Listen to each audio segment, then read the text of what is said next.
Thank you for joining with me on the meditation for lesson 139.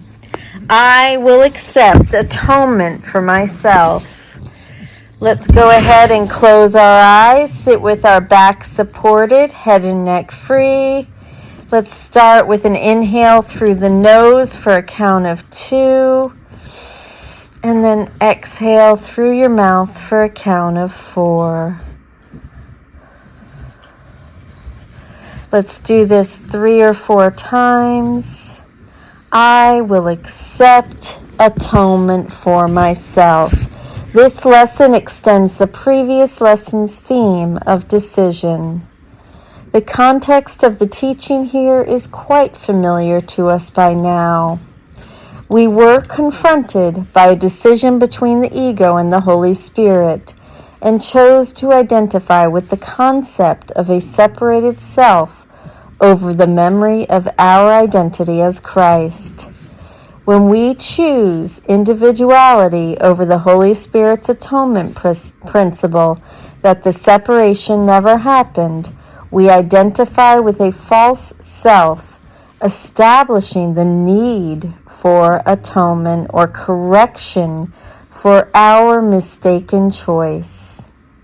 In accepting the atonement for ourselves, which is the ultimate goal of A Course in Miracles, we remember ourself with a capital S. Our identity as God's unseparated Son. Here is the end of choice. I will accept atonement for myself. Go ahead and move into the 3X breath. Feel the breath come up through the base of your spine. Exhale out of the top of your head. Go ahead and see that as a pure, bright, beautiful light, maybe with blue or yellow undertones. There is no life outside of heaven where God created life. Their life must be. In any state apart from heaven, life is illusion. At best, it seems like life. At worst, like death. Yet both are judgments on what is not life, equal in their inaccuracy and lack of meaning. Life not in heaven is impossible, and what is not in heaven is not anywhere. We have a mission here. It is more than just our happiness alone that we came to gain. What we accept as what we are proclaims what everyone must be along with us. Fail not your brothers, or you fail yourself. Look lovingly on them, that they may know that they are part of you and you of them. Now let's move into a 4X breath. Inhale for a count of 4. Hold it at the top. And then exhale for a count of 8. I will accept atonement for myself, for I remain as God created me.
I will accept atonement for myself, for I remain as God created me. The creation of God is one. Any thoughts that separate you from anyone else constitute a consciously chosen attempt to deny your identity. If you think your happiness or pain come from outside, you are denying the principle of the atonement, which means you do not want to remember it. This is not a sin, but a correctable mistake once you know how you made it. Therefore, become increasingly vigilant for when your special thoughts and actions attack the oneness of God's Son. The idea is not that you feel guilty over your specialness, but that you become aware of it. Jesus' purpose is to help us do just that, for it is in looking at the ego that we learn to accept the atonement for ourselves, remembering the glorious thought that throughout the ego's insanity, we have remained as God created us. I will accept atonement for myself, for I remain as God created me. I love you. Thank you so much for joining with me. Have a beautiful day.